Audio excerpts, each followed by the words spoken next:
Sup, fuckers? Welcome back if you're returning. If you're here for the first time.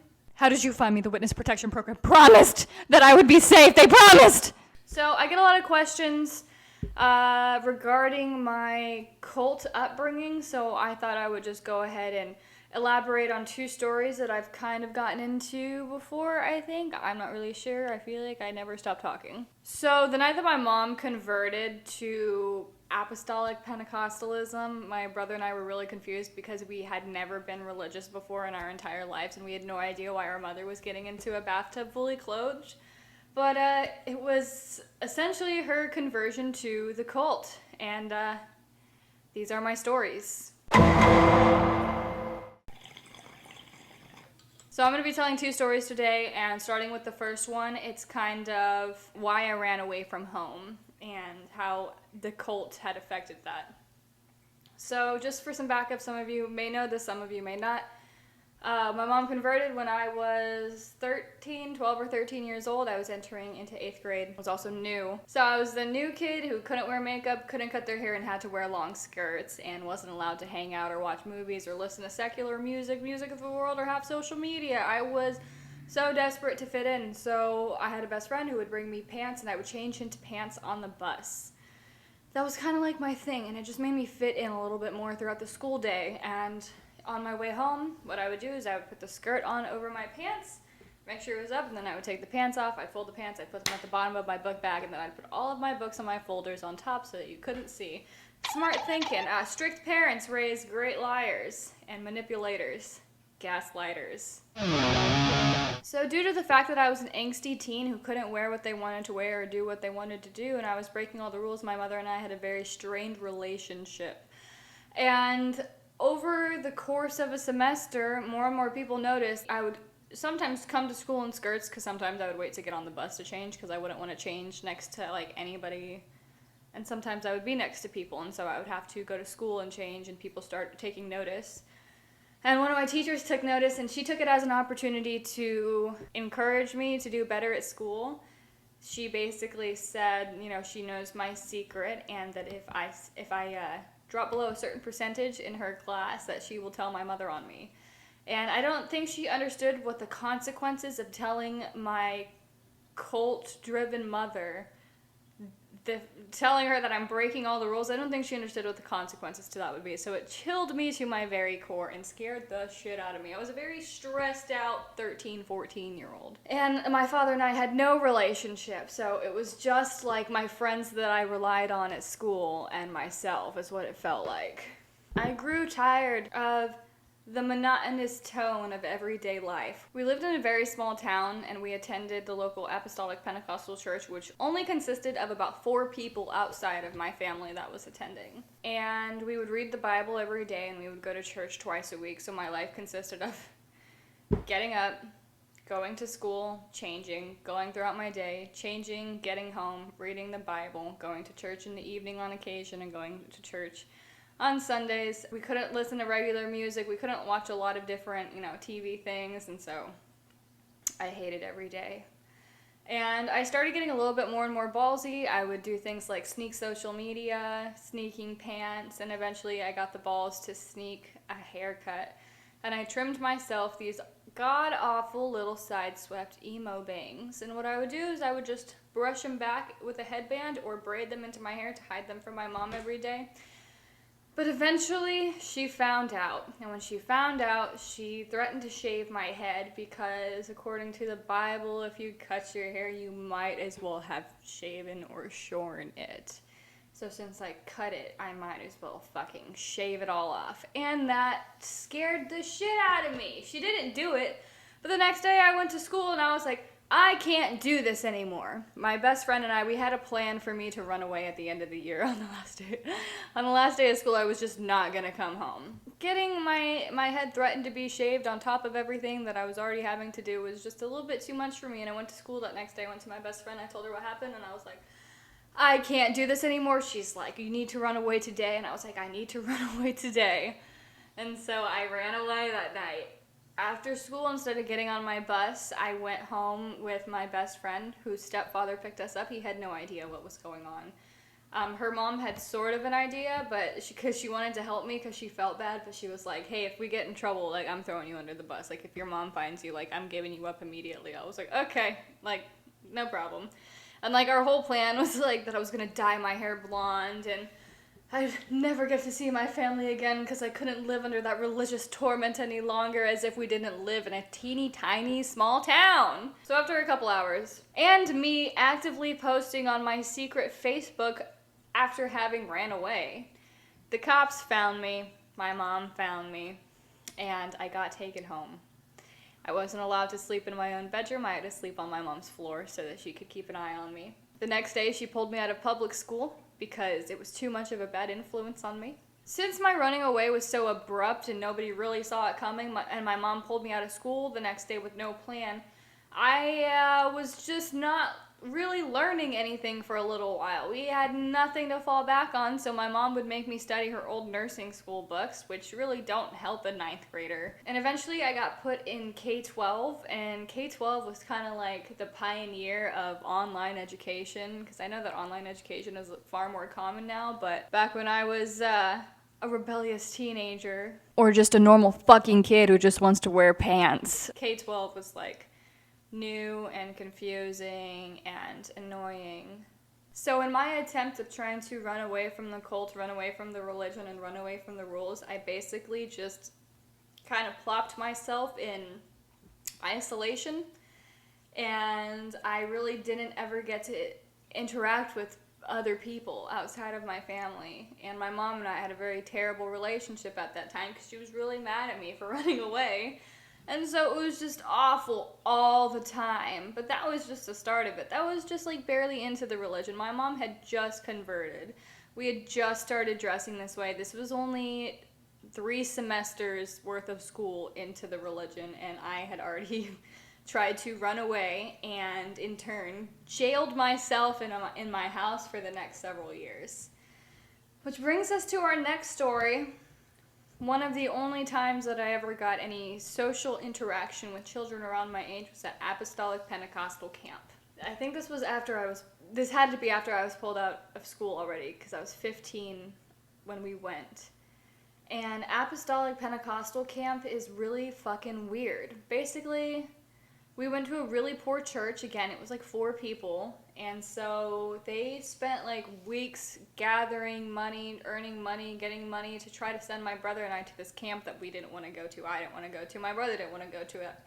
We thought it was weird, but they ended up pooling the money and getting it, and our mom forced us to go because they put so much effort into, getting the money, and I was a bad kid who needed to, find God. I don't remember if it was my mom or the pastor, but somebody drove my brother and I a couple hours towards Texarkana. We met up with this dude and his 2 sons, and his 2 sons were also going to the camp, and we had never met them before, and we got put in the vehicle with these strangers and got driven to Pentecostal camp. We were split up by girls' dorms and boys' dorms. We had tabernacle 3 times a day.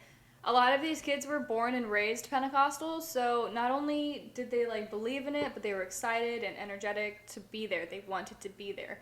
This is where a lot of them meet their future spouses, because Pentecostals, can't bone until they're married. However, pastors' kids tend to be like the worst kids of all, and a lot of them are just like, no, put it in my butthole. That's the hole that God can't see. But since they can't have actual sex until they're married, a lot of these kids get married the second that they turn 18. Or the second that the guy turns 18 and the girl's still 17, they'll get parental consent, they'll get married. They get married as soon as they legally possibly can, normally in their teens, because they want a fucking bone.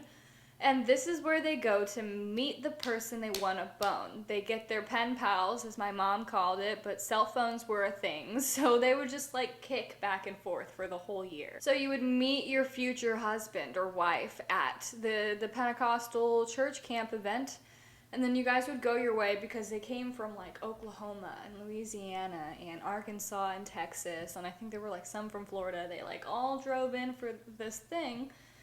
So a lot of them don't live near each other. They meet And it's only like a 4 or 5 day long thing. So they meet, they're joined at the hip. I forget, this is like late middle school, early high school age. And in my generation, we didn't talk to our middle school boyfriends. I don't know what it was. Once we started dating, it was like, I'm never gonna speak to you or look at you again. It was super awkward, and that's kind of like how it was at Pentecostal camp. But they meet them, and since they live far away, they normally just text until next summer, and then next summer they meet up and they side hug and stuff like that. And that's how a lot of the relationships are formed, because a lot of the people in the church are related. This is like a big family kind of religion. So you get there, you guys are split up into dorms, you go to tabernacle 3 times a day. Most of the girls spent their entire days doing their hair because they had such long hair, because you're not supposed to cut your hair. It's against the religion, and what happens when you don't cut your hair? It gets really fucking long. And Pentecostal hair is it's just bad. It's just not good. It's a really common saying amongst apostolic Pentecostals that the higher the hair is, the closer to Jesus you are. And since your hair is so long, you don't have layers, it's heavy. You just tease the shit out of it, roll, curl it. Like, they get that shit like this fucking high. Like, it's the most ridiculous shit I've ever seen. I think it looks stupid. I will never take that back. The entire time I was Pentecostal, my hair looked like shit, but it looked like normal shit. It just looked like a girl with long hair. But you can spot a Pentecostal by their hair. It looks like this. It looks like all that. It's insane. So they would like curl their hair for morning tabernacle. Tabernacle would be over. We would get our food. And then we could like play games, go play basketball or hang out or whatever. But most of the girls would go back to the dorms and spend the next like 4 or 5 hours brushing out the curls, brushing out their hair, then straightening it. Then we would go to afternoon tabernacle, get lunch, and then most of the girls would go back to the dorms. And then they would do the big hairstyles because it was nighttime church and everybody spoke in tongues in nighttime church. The object of going to apostolic Pentecostal church, besides to find your future spouse, was to receive the gift of the Holy Spirit as evidence of speaking in tongues. I have beef with that. But, alas, another time. Nighttime tabernacle. Nighttime tabernacle was a whole fucking story, because morning tabernacle wasn't that bad. It was kind of boring. Church is kind of boring, in my opinion. The songs were uplifting. It was like, like whatever, like Chris Tomlin and shit like that. And then afternoon church wasn't that bad either, kind of boring. It was a lot shorter.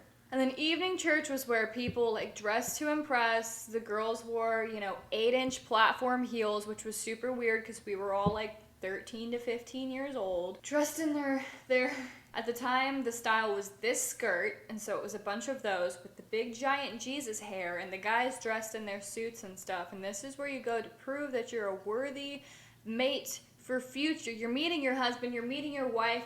The important thing is, babes, the important thing. Can they all over the fucking floor? Can they speak in tongues? And this is where you go to prove yourself, because according to the religion, to receive the Holy Spirit, you have to show evidence of speaking in tongues. It's really fucked. Now, I have never and will never believe in speaking in tongues. I never did it. I couldn't force myself to do it, and at this church camp, I couldn't force myself to do it either, and that was a fucking issue. People were like rubbing up on my shoulders and Santana, just let the Holy Spirit flow out of you, and you just need to put your head back and let it come out, let it roll off the tongue. And I'm just standing there like, please leave me alone. Like, please let me pretend that I'm praying while I instead kind of see what the fuck is going on around me. But they wouldn't get off my ass. And you know what was crazy? At one point, my little brother ended up on stage with a fucking spotlight coming down on him with his arms in the air like this while he's praying like this. And like guys just like, I think it was like 15 guys surrounding him, touching him, praying over him, guys like on their knees praying over him, like leading up the steps. It was the most dramatic thing I've ever seen. And when we spoke about it later, he was like, I was just faking because they wouldn't leave me alone, and then they were surrounding me and I was in it. And I was like, yeah.